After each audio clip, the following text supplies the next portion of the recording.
Hello everyone, you are all very welcome to the new series of our Client Experience webinar programme.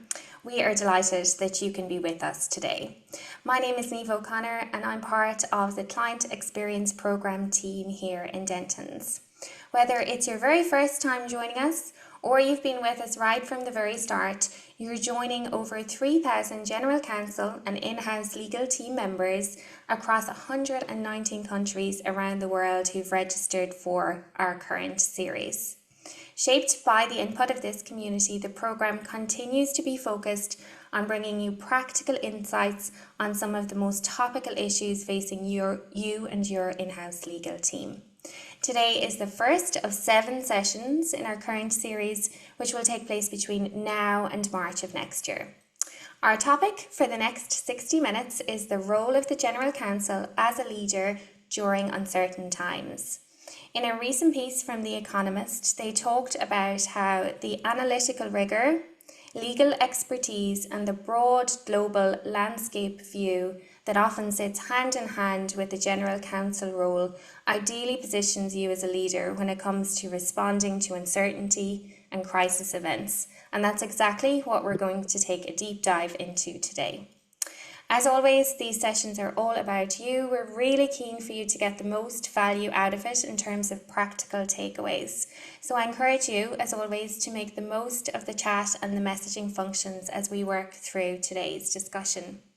So without further ado, I'm excited to hand you over to my colleague on the client experience team here at Dentons, Joanne Wakeford, who will introduce you to our panel and take you through today's session. We hope you enjoy it. Thank you so much, Niamh. Welcome, everyone. Glad to see everyone today. Delighted that you could all join us for a topic that I think we're pretty keen to explore today. And I'm very delighted to moderate the conversation, who I will ask our panelists to introduce themselves in just a minute. I'm Director of Global Client Engagement and Communications at Dentons. And through the course of my almost 25-year career at Dentons, I've witnessed and led through significant change. And I've learned that uncertainty often walks hand in hand with transformation. But one thing I think we all know is regardless of how many years of experience we have in fielding crises or times of uncertainty, there's always something new we can learn. So hopefully our speakers today will leave you with some practical examples and strategies and takeaways. We're going to talk about lots of tips and experiences for you to explore. So Catherine, with that, may I ask you to introduce yourself? Of course, Joanne. Thank you very much. And hello, everybody. I'm actually experiencing a bit of a tech crisis myself. So I have just converted to my phone, which was my contingency plan. But hopefully everyone can hear me okay. My name is Catherine Harle. I'm a London-based partner and I head up our UK regulatory and investigations practice. I started my legal career quite unconventionally. I started in-house at the UK's financial services regulator, where I worked throughout the global financial crisis. After the excitement of that subsided, I joined Dentons and have been very fortunate to continue working on exciting crisis-type headline-grabbing projects since then. From bank collapses to frauds, to handling whistleblower disclosures about senior leaders, to regulatory investigations, cyber attacks and shareholder activism, and sometimes even a combination of all of those. The common theme of my work is that it tends to involve regulated or listed companies and supporting them through issues that involve some sort of exceptional interaction with a regulator or an investigation, and I'm often doing that as part of a multidisciplinary team here at Dentons. Thank you, Catherine. And I assure everyone we had a plan in place for the tech crisis that Catherine just experienced. Victoria, over to you. Thanks, Joanne. I am the Global Compliance Officer here at Dentons. I was given 45 seconds to speak about myself, so I said to everyone I'll start with when I was 10 and I decided to be a lawyer. But we're going to fast forward. I trained at Dentons and then I spent 7 years in working in law firm environments as a fee-earning lawyer. And then I moved in-house to Starbucks Coffee Company as their head of legal for UK and Ireland, and moved to Kraft Heinz as their General Counsel, Europe, Middle East and Africa. And I also had the pleasure of heading up the corporate affairs team there before I rejoined Dentons and now have my global role. So I would say corporate affairs is integral to a lot of what we'll be talking about today and has given me a good grounding in some of the issues that we'll need to think about. So as a jack of all trades and master of none, my CV is nowhere near as impressive as Catherine's, but I do have some practical examples that hopefully I'll be able to share from my time in-house and here at Dentons. All far too humble. Thank you, Victoria and Catherine. Why don't we pop to the next slide? We'll just dive in quickly in terms of what we're going to explore today. Great, thank you very much. So we're going to start by setting the scene and talking a little bit about what we mean when we talk about crises versus times of uncertainty. What does that mean? Does that response look differently? We're going to dive into how to make a decision under pressure, because that's when it often matters the most, but can be the most challenging. We'll cover organizational and team readiness, as well as team engagement and well-being. And finally dive into communication and the importance of influence. And hopefully we have time for Q&A, but I encourage you to take use of the chat, as Niamh said, and pop in your questions when you have them, and we'll definitely get to them. We also hope to explore some scenarios, which you get to choose, which scenario you would like us to explore in our conversations. But as we do with all of our CX programs, we'd like to start the conversation today with a poll question, just to get a sense of where you might be coming to the conversation today. We actually have 2 poll questions coming at you, so please take a moment to respond to those. Our first question is around, when navigating an emerging crisis or period of uncertainty, which of the following challenges most impacts your confidence in how to lead effectively? Is it the lack of information, just too many unknowns? Maybe the pressure from other internal stakeholders is a challenge, or externally, the media or the public scrutiny. As we talked about the decision making under pressure, how do you make those rapid decisions with limited time? Of course, there's also the factors I mentioned earlier around maintaining team morale and culture, combined maybe with some legal or ethical ambiguity, or even just sustaining momentum. As we'll talk about today, a prolonged time of uncertainty is not uncommon. So please take a moment if you don't mind, and let us know your responses there. And then the second question, I'd like to understand a little bit more about your current level of preparedness for leading through a crisis. How do you feel if one were to happen tomorrow? Are you fully prepared and you have a clear strategy, a tested crisis protocol in place? Or are you pretty much mostly prepared? Do you have a plan that exists, but it hasn't yet been tested? Or maybe are you on the other end of that spectrum, maybe somewhat prepared, having an understanding of risks, but maybe not having that formal framework or plan? Or do you just need a little bit more time to spend focusing on this?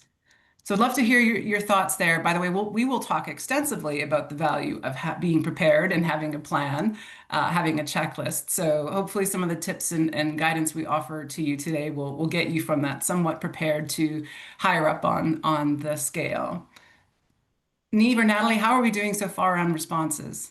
Good on responses, Joanne. So lots of people getting involved in this one. And without giving away anything, they are looking, these answers. We ran this session in a different time zone earlier today or yesterday, depending on where you are. And the answers are looking pretty consistent, actually, which is quite interesting with that group also. So we'll just give everyone, we're over the 60% mark in terms of, and actually everyone seems to be quite clear on the second poll question, which is interesting. So let's give it just a final 5, 4, 3, 2, 1 on this one. We're going to end the poll and share the results with you all now. Great, thank you so much, Niamh. So just like we had seen earlier today or last night, unclear or unknown information, certainly. I mean, how could you not say that would be definitely a challenge? And also, most people are somewhat prepared. Victoria or Catherine, any comments or reflections on these polls before we dive in? Only one from me, just that I think my focus, because I'm always supporting a legal function in this situation, is always going to be on that legal or ethical uncertainty, trying to get ahead of that as much as possible. So I'm interested that others were more concerned with other things, but I think that's probably a reflection of their roles compared to mine. Thanks, Catherine. I would say from an in-house legal perspective, it's just making sure that you're very clear that you stand shoulder to shoulder with your executive colleagues in understanding the things that you don't know and the gaps in information and the decisions that you are going to step forward holding hands together as an executive leadership team and make. And that is super important, that not only you as the GC or the legal counsel know what your gaps are, but that everybody else does as well. And you all accept the risks that go with that. We all know that there will be gaps, and there will be many of them, and we probably won't even know what some of those gaps are until further down the track. Thank you both. Great. All right, let's dive into it. Natalie, if you don't mind dropping down the slides. We're going to get into our conversation, and I love to start these conversations by setting the scene so that we all know what we're talking about. And I think it's important that we are clear on what we mean when we talk about a crisis versus a time of uncertainty, and that can be such quite a large delta or gap or spread between the two. But Victoria, let's start by defining the two, what we mean by that, and is how we respond maybe differently. Yes, thank you, Joanne. I have to say, based on an direct experience I have, it is actually super important to not only understand what you mean by crisis or time of uncertainty, but that folks across your business know that too, because that's going to factor into how you may choose to handle things. So traditionally, you would say that a crisis is any type of event that is going to stop business as usual to some extent. Now, we might say that that's all sorts of things across the world, and we'd be right. But what does that really mean? It means it's going to have a long-term negative impact on your people, your business, your operations, your reputation, the environment, or your bottom line. That's really a crisis. And sometimes a long-term uncertain event can also be a crisis, or crisis becomes a long time of uncertainty. And I think really crisis management or managing those situations is all about people. And if you handle it correctly, whether internally or externally, you can really build your brand and your profile, and it can be brand enhancing. I mean, I think we've all lived through what I would say is a really good example of long-term uncertainty. COVID-19 is a great example. Started out as a bit of a crisis as we all scrambled to get to grips with what we needed to do. And then it became a long time of uncertainty with probably peaks of crisis thrown back in there. So it was a good mix of pretty much anything and everything. And what I would say is, in a long-term period of uncertainty, it is even more important to communicate very frequently and very transparently with your internal and external stakeholders, and acknowledge that things are uncertain, and actually make sure that you are looking after your people, your employee well-being. And as we all know in business, we've all got to be nimble and fast-footed and think really quite proactively and strategically about how we can turn what appears to be a terrible time into an opportunity for us and our business. Thanks, Victoria. So, Catherine, I think we know that, as Victoria just described, not all situations are avoidable, but certainly some can be, or at least some can be managed a little better. And there's lots to be said around having a plan. Certainly, as we discussed before we jumped on the call today, we have a plan for tech issues. What are your thoughts on what steps you can take to avoid the avoidable? Sure. So, I mean, I think the way I think about this depends a little bit on whether we're talking about uncertainty or whether we're talking about a crisis. So just taking uncertainty first, I think it's a bit harder to plan for uncertainty, maybe as a thing. But I do think you can be thoughtful about how you're going to approach dealing with uncertainty in a way that will be really positive. And I've got a couple of recent examples of this where I've seen a GC who I work with a lot who's had their entire board replaced. And actually, she has found that a very, very positive experience, and has, and so have her team. And I think, having stepped back and observed why I think that is the case, I think there's really two main reasons. And the first is that she's approached it with real positivity and really seen the change as a potential opportunity. And secondly, she's been very, very open to adapting, and actually just being really open-minded about the fact that her role is around supporting the company to achieve what's best for the company and its shareholders. And she's been very, very open to the fact that the new leadership have a different vision of how you do that, and her role is to support that. And I think as a result of that really positive approach, it's been better for the new leadership, it's been a much better experience for her, and it's been far less unsettling for her team. So I think for me, that's a real sort of lesson in that, you might not be able to have a sort of clear plan for it, but you can certainly have an approach that will make a positive difference. When it comes to crises, I think there is, I have a different view on that, and I think there is a lot of value in planning for different types of crises. And I think there's a saying that I really like, which is that plans are worthless, but planning is everything. And I think what I see in practice with that is that often people do spend a long time and you do make detailed plans and think about things. And actually, when you find yourself in a crisis, sometimes the detail of that plan can go out of the window. It didn't necessarily help in terms of the detail of itself, but actually the exercise of planning in itself is what I think is really invaluable. It makes you calmer and more confident. You won't have thought of everything, but even if you've just captured some bullet point checklist style points, that you think are potentially relevant things just for you to be thinking about, that will be helpful, and that thinking will not go to waste. Because you can guarantee that when you're in that crisis type scenario, obviously, you're being pulled in different directions, your time is limited.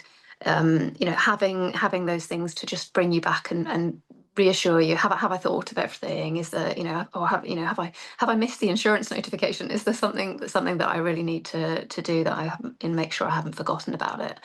And so I think for me personally, I have a checklist that I use when supporting clients, and it I add to it each time I do something new and think of something different. I add to it, and I find it really, really valuable.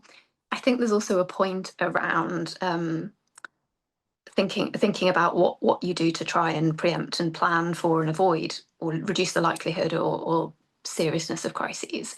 I was listening to a podcast around crises where a crisis management firm was saying there's not really very much you can do to really make things any better. And actually, I really don't agree with that. I think that if you do preparatory work and if you invest in controls and policies and security to try to mitigate risks, then it undoubtedly you will reduce the likelihood that you are the subject of a cyber attack, a dawn raid, or whatever it is, or that if you are, you're more likely to catch it sooner, and the impact of it is likely to be lesser, therefore.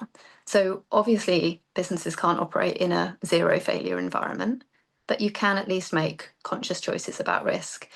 And I think, therefore, there's always a value in having thought about what are the potential risks we're running as a business and what is our tolerance or appetite for that risk, so that you can make a decision around actually cyber incident, very, very high impact, but actually we think it's really, really low likelihood. So maybe you make a conscious decision that you're not going to prepare for that, or you look at it in a different way. But at least if you've done that thinking, you're making some conscious choices as a business. I also think there's real value in running simulation events, brainstorming issues with your team, working out who your phone a friend would be. When we've done those sorts of exercises with clients, they have gotten a huge amount out of it when you're running through that scenario. And like for example, a dawn raid simulation, and you get to a point in the scenario where the business are making certain decisions, and then you get further down the chain of the scenario and the CEO says, yeah, no, you're right, we should have had a crisis comms firm an hour ago. I get it now. And that's real value in having done that, lived that, because if they do find themselves in that situation, they'll make different and I think better decisions for that as well. But I think what I see as a real challenge, and I'm quite interested in Victoria's perspective on this, is I think often as lawyers and general counsel, we do understand the value of preemptive work, and we do think it's really important, but I think it's how I'm interested, Victoria, like how do you influence others and persuade them and actually get budget to do some of that work?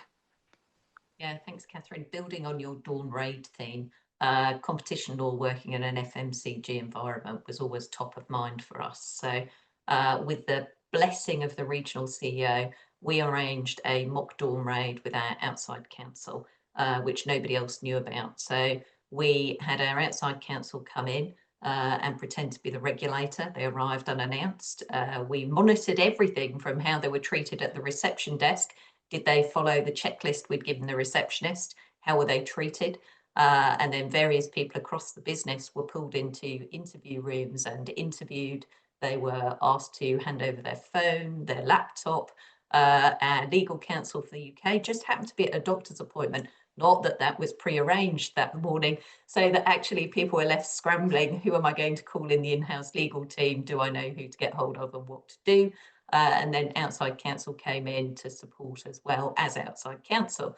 And what that exercise really did was highlight to all the business folks the importance of what we needed to do to be compliant, and also how you handle these things. And it turned out to be an incredibly positive experience. It really got a lot of buy-in across the business. And we had a slot at one of the town halls for the region. And we had one of the junior guys that had been interviewed by our outside counsellors, if a regulator, run a little segment with one of my legal counsel as a bit of a sofa discussion around how terrifying it was and how he was glad that we had a plan as an in-house legal team, and he felt very supported. So we actually turned it into a really great training, learning opportunity, as well as becoming more crisis prepared. And in terms of budget, Catherine, GDPR was a project that we were leading out of EMEA, makes sense. Had to be done globally. A lot of stakeholders across the global business don't like GDPR. I'm not sure many people do like GDPR. They certainly don't like having to pay for GDPR compliance, particularly when it doesn't apply in their jurisdiction. So we needed to obtain budget to run a global project, and nobody wanted to pay for it, including the global CFO.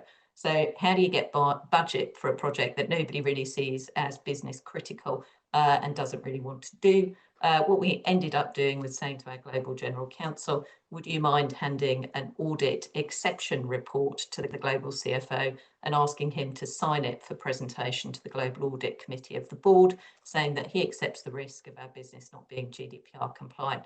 Now, I wouldn't recommend doing that for too many things. It's not going to win you many friends and influence across the business, but it did get us our budget for our project, and we did make sure we were compliant. So needs must on occasion, that actually got where we needed to get to. Victoria, you and I have spoke at length in various different conversations around demonstrating the value of the law department. And I think, as you've just described, it may not feel it at the time, but that's certainly a terrific way to demonstrate the value that you can bring as a proactive legal advisor. So let's pivot a bit to talk about making those decisions under pressure, because that's obviously likely in this scenario. And there's many different frameworks that you can use. Of course, the Eisenhower matrix, the urgent versus important, to other matrices that look at roles and who has authority to make decisions when there's lack of clarity. But what are some really practical principles that you've used in your role to help guide decisions when the stakes are high? Thanks, Joanne. I haven't actually done this, but this is something I'm going to steal shamelessly. I was reading an article written by a General Counsel the other day around how they help the business understand the difference of urgent versus important, which I have to say is my favourite way of triaging work. Is this truly urgent or important? Or is this something that's sat on your desk for the last 2 weeks whilst you're on holiday, and now you need to get a sale over the line and you want my team to drop everything? If you're the sales director, that might be a crisis for you, but it's not a crisis in the true business sense of the word generally. But it may be, it depends on the circumstances. So what this General Counsel had done was a one-page cheat sheet, which was basically red, amber, green. And it was a great sheet that at the top said, this is business critical, will affect all our operations. The legal team will drop everything and will assist you and will work cross-functionally to manage what is a crisis. And this is urgent and important. And then it went down through the types of work on one page, triaging from red to green to the day-to-day work that you may consider to be an urgent, important crisis matter, but actually looked at objectively as not, and the business could coalesce around that. So I really like that. And I also think that then feeds into what I think is critically important, is that you need to trust and empower your team. And I think a lot of this goes to enterprise risk management, which increasingly as General Counsel we're expected to take on off the side of our desk or as compliance officers. And I'm not sure how many of us are experts in that, but as lawyers, we are really good at looking at risk holistically. And I think you need to get alignment around what your risk appetite is as a business, whatever you call it, right? Because if you don't understand what your really business critical risks are, you're not able to categorize and trust and empower people to do what needs to be done. I describe it as having a North Star. If you don't have a North Star to navigate by, you don't know where you're headed, and everything can suddenly become important, urgent, and a crisis when it isn't really. And then I think the important thing is that people know what to do. Do they need to, once they've detected something that probably is a crisis or, really urgent and important, do they escalate it? Do they need to take action about it? Do they need to tell someone about it? And we need to be able to teach and train people across the business to respond, not just within our own function, because as lawyers, we're probably better at that than some of the business folks. And some of the worst things I've seen go horribly wrong are where somebody with the best of intentions has started out trying to deal with something themselves without escalating it or knowing what the next step should be.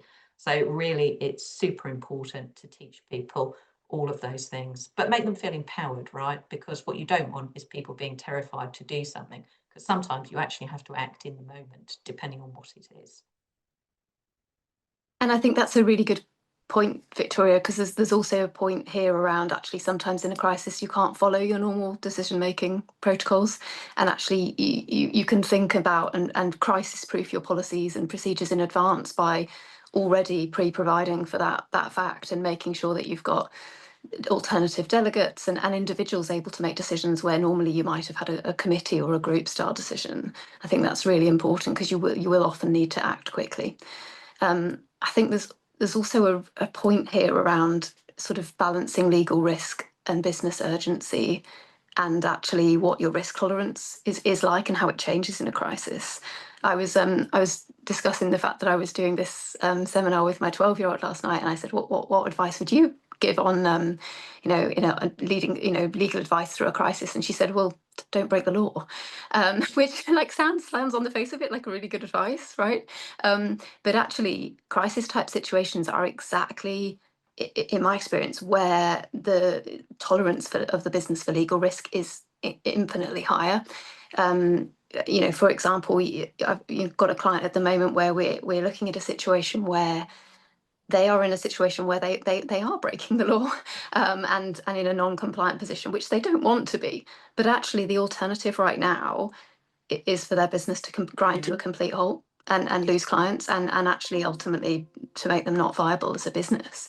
And obviously, in that situation, ultimately taking the risk of continuing to be non-compliant may be the risk that's the right decision to take, and maybe the risk that's worth taking.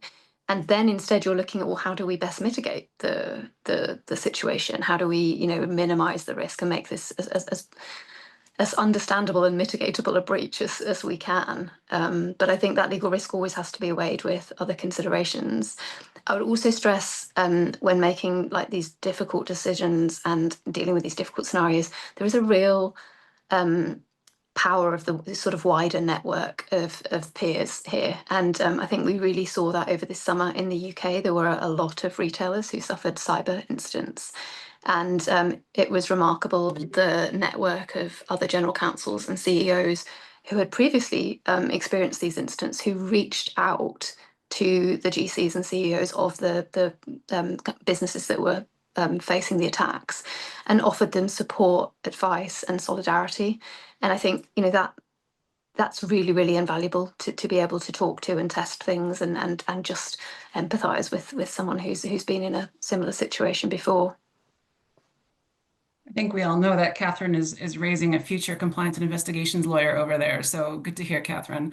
I just wanted to acknowledge, thank you so much for the questions in the chat. Will we be sharing the crisis planning checklist, and would it be possible to share the cheat sheet regarding importance and criticality? Absolutely, we'll share some information with you all. And we'll also be posting related materials, as Niamh will share shortly, to our Center X Resource Hub. So stay tuned. It's a good resource hub to bookmark for lots of resources as well. So that's a perfect segue, and thank you for asking the questions to help me as moderator. I think one of the things that we want to talk about here is around preparedness and organizational readiness, and how do you really effectively prepare your team to respond in a crisis, or particularly through a time of uncertainty that has a longer run, or as Victoria shared at the outset, maybe it starts as a crisis and turns into a prolonged time of uncertainty. And I think there's another opportunity, and Victoria, I'm going to turn to you for this, to leverage this moment again for the General Counsel to be seen as a leader during this time and to really, again, demonstrate the value, collaborating across functions and so on. So Victoria, can I turn to you for some thoughts on this? Thanks, Joanne. Yeah, I'm going to start with something that sounds very mundane, but is actually going to be very important potentially in a crisis situation. So what are your centralised document protocols? When I was in-house in an FMCG environment, it was pretty patchy, right? So we had a director who we discovered had lots of hard copy documents in a box in their garage. As it turned out, that was quite helpful, but those are reasons that I'm not going to discuss today. And then we would have people storing documents on laptops. As a legal team, we used our Teams repository, and actually that worked pretty well, but not everybody does that. In-house here at Denton's, I've got good document management systems. We're a law firm, you'd expect that.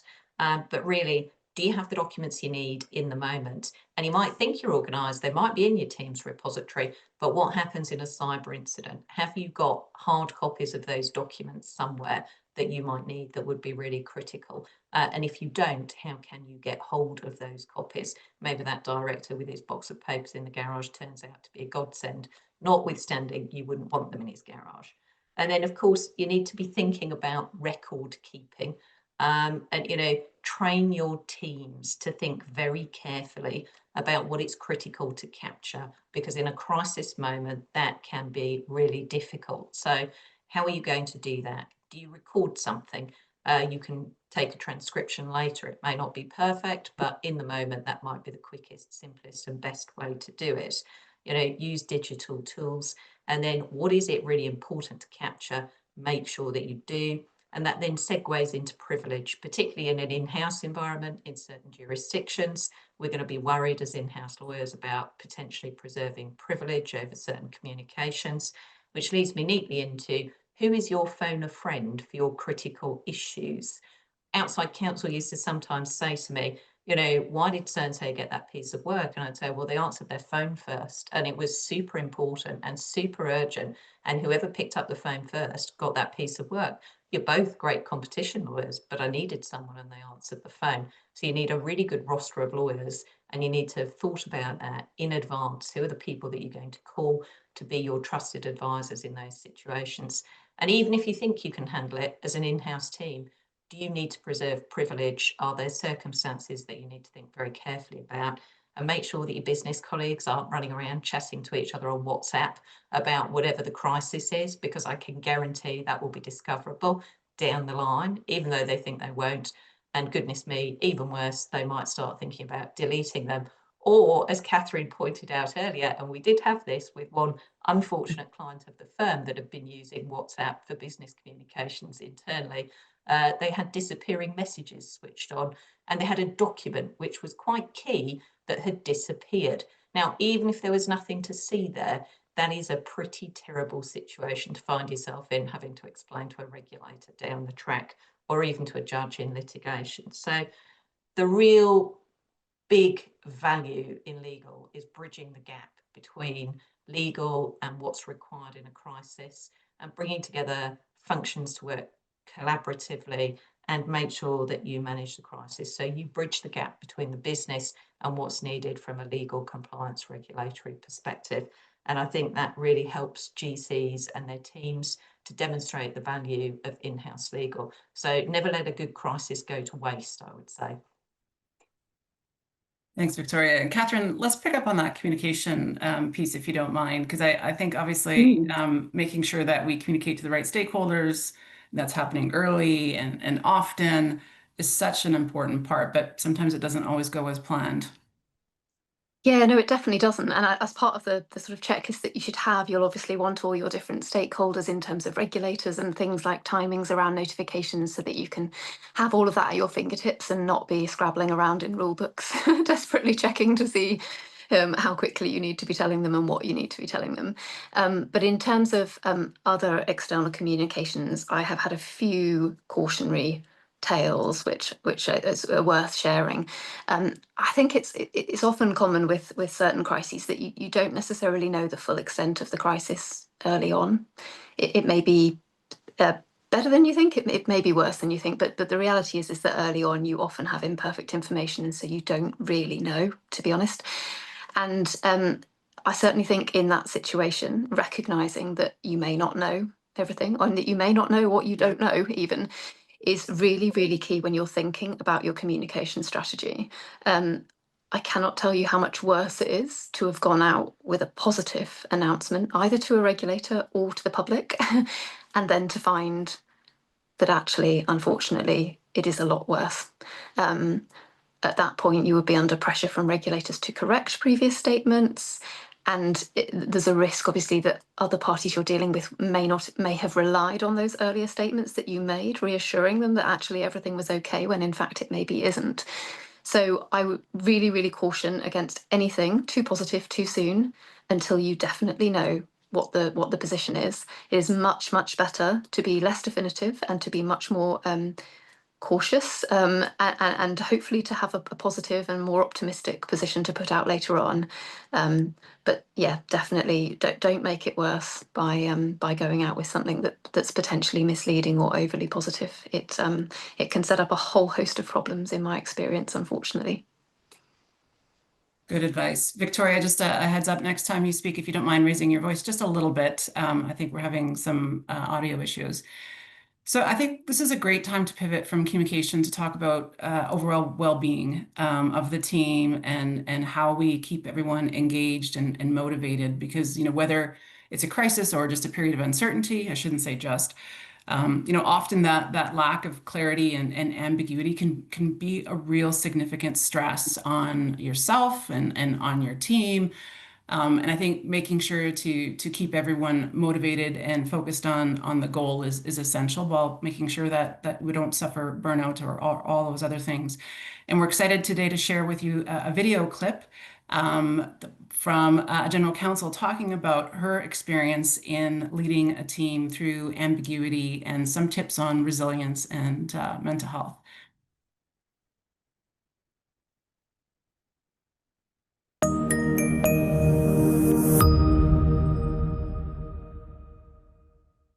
So I suppose I've experienced it in 3 different ways.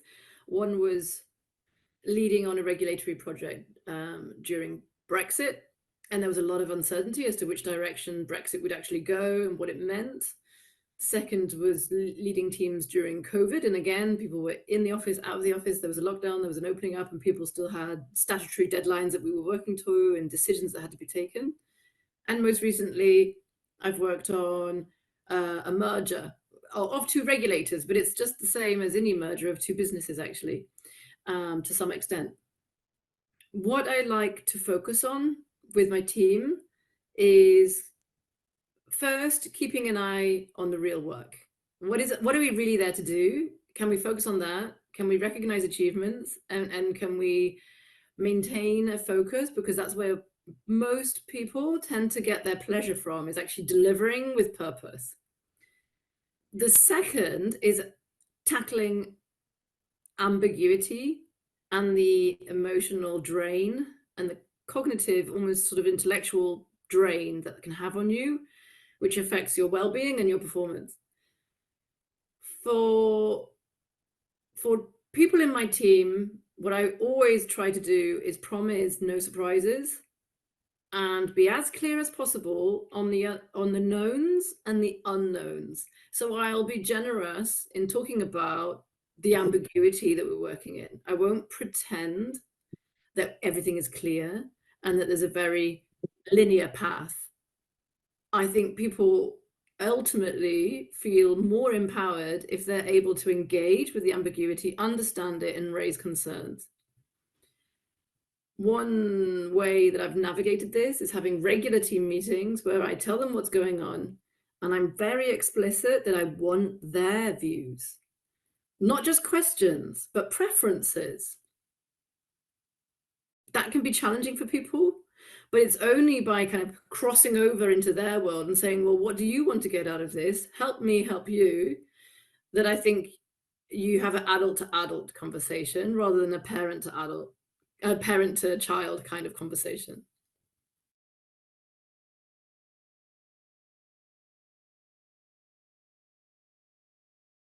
So it's funny, I think in times where things are going well, you also build on your own resilience.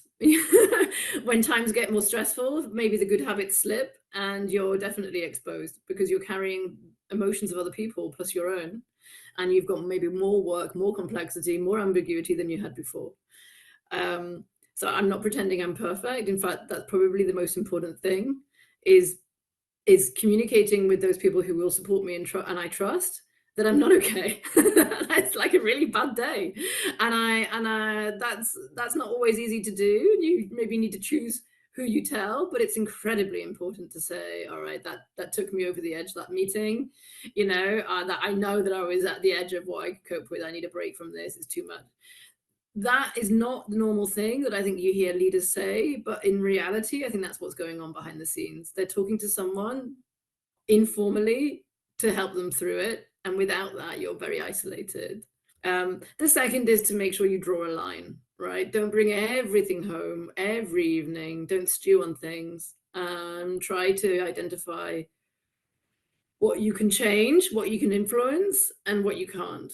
And sometimes you're pushing, and at some point you think I've pushed enough. It's not going to go that way. I need to pivot, and I need to pivot with my team. So a little bit of agility, I think, helps navigate that sort of resilience mindset. So one area I think is interesting from a resilience and mental health perspective is how comfortable are you with being the friction? Because if there's a really challenging time, a transformation or a reorg or an external event that's causing some dramatic change to the organization and people, you can go with the grain, you can choose to go with the grain, but sometimes you have to stop yourself and say, well, if I don't think that what's happening is right, am I comfortable with being the friction and not the oil, right? And when do I decide to set that aside and become the oil because I want it to move forward? And then how do I communicate that to my team, that on this thing, I'm not fighting it, or on this thing, I support it, on this thing, I am raising a concern because I'm representing a cohort of staff or because I think there is an issue, and I'm feeding back what happened when I raised that, transparency to the extent you can, while also having a degree of authenticity and accountability, because if everyone agrees, you have groupthink, you really will not necessarily get the best outcome. Equally, if everyone's always fighting about the answer, you're not going to get anywhere. So you've got to choose when you're the friction and when you're the oil, I think.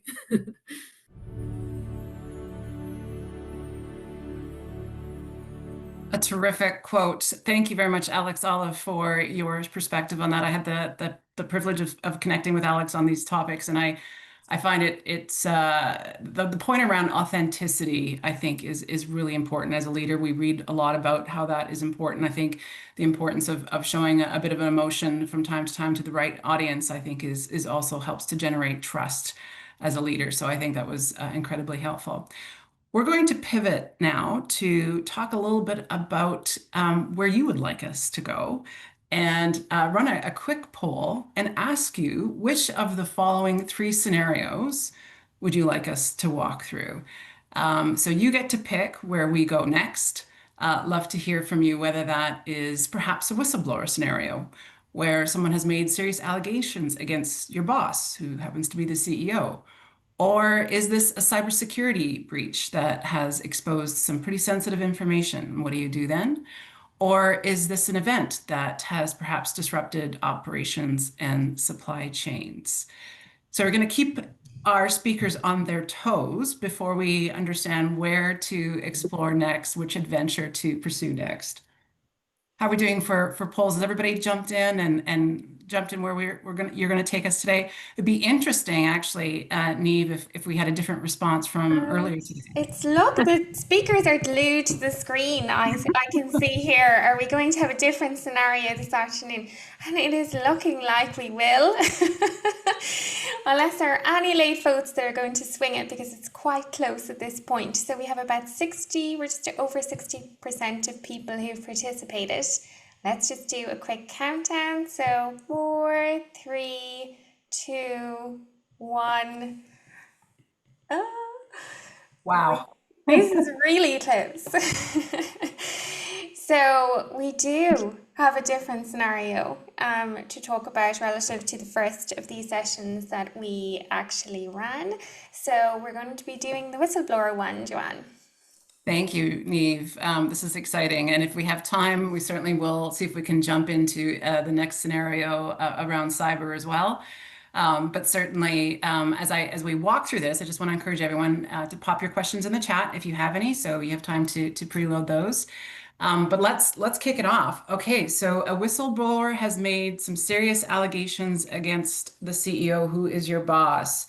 What's your immediate reaction to the scenario as a leader? What is your first move? So my first thoughts, and I have some experience of this situation, is around the question of actually, can I even deal with this? Do I have a personal conflict? I'm obviously a lawyer, I'm a professional. Can I deal with this? And who can and can't I talk to about this? Bearing in mind it's the CEO, the top of the business. I would probably be thinking, I need to brainstorm this with a trusted advisor. So I'm going to need to get on the phone with external counsel, start thinking through the things that I haven't necessarily thought about, and what the different steps are through this. There's also obviously a leak risk here and a sort of containing the issue. So I would also be thinking about, how do I lock down any information, manage any risk of any information that's relevant being destroyed, so that if we do, and we probably will end up needing to do an investigation, that it can be done in really properly with the utmost integrity, which is in everybody's interests in this sort of situation. Mm-hmm. Victoria, I don't know if you have some other thoughts as well, or different priorities. No, I mean, first and foremost, I'm thinking, as the General Counsel, who is my client here, who is internally going to be giving me instructions, because I'm going to need instructions from somebody. It depends on your governance structure. You might be lucky and have a really great chair of the audit committee of the board, for example, in your organisation. To me, that's an obvious route in. Are you the right person as the General Counsel? Should it be your global compliance officer? Do you want a degree of separation between the two roles? That might be helpful. And of course, speak to your outside counsel. I'd also say this might be, and it depends on the type of issue you've got, could be something you could brainstorm with your number two. So if you've got a great deputy general counsel who with a litigation background, for example, they will know your business better than outside counsel. Not dissing outside counsel, but there will be a huge political dynamic to this to be managed very carefully. And as the GC, you're probably reporting into the CEO. So you want to preserve that relationship to the extent possible. So there are a myriad of things for you to think about, but really important you get clear who is your client, because that's also going to affect privilege, and outside counsel are going to help you preserve some of that privilege. And then I hate to say this, but this is not a plug for Dentons, it's probably just a plug for your outside counsel.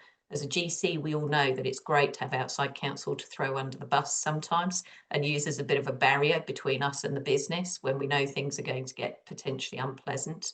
So I would actually advocate very strongly for getting on the phone to your trusted advisors and seeing how you might deploy that to your own best and the company's best advantage. And chosen by whomever answers the phone first, Victoria, as we know the importance of timeliness and responsiveness. So who do you need to influence or align with first in the organization, or maybe even outside? And how do you approach that conversation under pressure? Mm. So for me, this is potentially the whistleblower actually here, in the sense of, if this has come to you as General Counsel, that's the assumption I'm making, it's come to you. I think your client here, I think, is the company, and obviously you want to act in their best interests. And so I think that probably the best way you can do that is by having some form of communication with the whistleblower that persuades them that the matter is being taken seriously and that they can trust the company's processes for looking into this. And the reason I say that is because obviously what you're wanting from this is that that whistleblower trusts those processes, trusts that this will be looked into, and therefore doesn't feel the need to maybe go to a regulator or the press or use any of those other avenues that they've got. To me, that's a really key first step to potentially take, obviously after you've done the brainstorming with your external advisors. But that if you can get that trust in place, often that can be the sort of like way to sort of just calm things down by a degree of time for a little bit more thinking as well. I suppose also if I was worrying about budget and obviously I think this is a situation where you probably will need external counsel for a number of reasons, then I'd be thinking about who do I need to speak to? Who can I speak to in this situation to secure budget? Agreed. And, we've all had that. Well, I certainly have. I don't know about others. We've had that nightmare scenario where the whistleblower is anonymous and you have no way of actually getting back in touch with them.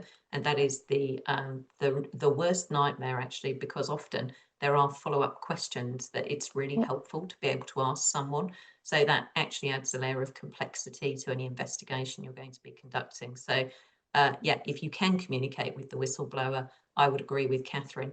But there may be circumstances where you're not going to be able to, and that makes it even more difficult. So just wanted to point out a comment in the chat. Where did it go? Sorry, I've lost my... according to the Chilean legislation, the compliance officer reports the incident to the board of directors and an internal investigation is initiated. Thank you very much for sharing that. So Victoria and Catherine, now, what is your absolute non-negotiable in handling the situation? The most important thing that you need to make sure happens? I mean, I suppose I would say this because I've been making this point throughout. I suppose I always have my checklist. I'm always running through that. I've got to be running through those. I've got to be, But I think the non-negotiable here for me is doing that with perspective. So not getting so immersed in it and so fixated on the issue and at my desk that I haven't stepped back. For me, often the best thing in this situation is to be thinking about things, using my checklist, but then to getting a bit of distance, going for a walk, having just that space, because that's when other things come to me. Or I'm sure all of us find this, you're often grappling with a difficult problem and then it's the walk to the station or the walk home or whatever it is, where suddenly you think of something else. And actually that thing's pretty useful in unlocking your thinking around actually what is my next course of action. So that's my non-negotiable is to do that thinking with that checklist, but then take a step back, get some perspective.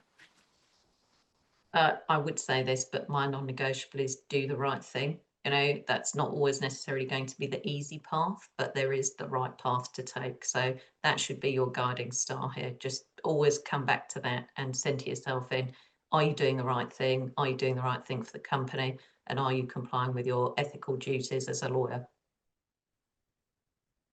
Catherine, just to pick up on your point, someone once told me that the exact moment when you think you don't have time to take a break is precisely when you need to do it. So I think that's an important point just to get some perspective. Yeah, I'm definitely not perfect on that though. No, we do as I say, not as I do. Exactly. I think that. Yeah. But it does help to step back. I completely agree, regardless of the situation that we're dealing with. So what part of the situation feels the most uncertain to you? And how would you handle that with confidence despite some ambiguity? I mean, for me, it very much is my own position. So with a whistleblower like this, you may not know the full extent of what the allegations may be. Obviously, you may have been advising that individual. You may be personally implicated in that. So that sort of uncertainty, and also to Victoria's point, wanting to make sure that this is handled properly and that you do the right thing, and you do that right thing regardless of your own position, and that you act with the utmost integrity. To me, that's but knowing what that is and what that looks like, I think is really difficult in this situation. And I think that in terms of how do you handle that, how do you sort of go into it with confidence, I think it comes back to something that Alex said, actually, which is being honest that you maybe don't know the answer at this point, and that being okay, and that it's okay to speak, to engage with external counsel, to discuss options and issues with them, and I do that with my team all the time. I love the fact that I can go to colleagues and we sit down together and talk through issues and brainstorm. What have I not thought about? What do you think? What have I missed here? You always learn and benefit from that, and I always feel more confident when I've had those conversations. Agreed. And I think just know you're not alone. Other people have lived through this situation and you will get out the other side. So it sounds cheesy, but personal resilience is going to be key. And taking that moment for yourself, just to recenter yourself, can be super important as well. So it helps you remain calm and steadfast and resilient. Thank you both. Okay, we have a couple questions in the chat that I was hoping to address, and maybe while we do that, Natalie, we can maybe run the last poll in a few moments here. We'll throw that up on the screen just so we can multitask in the remaining few moments that we have. So first question is, what options do you have to try and get any anonymous whistleblower to come forwards privately to you to make the investigation easier where possible? Catherine and Victoria. That's the tricky one. I've actually encountered this situation myself, and we have in certain circumstances in certain organisations written, if you do have some form of contact details, to the whistleblower, encouraging them to speak to you, or if they're not comfortable, speak to your outside counsel.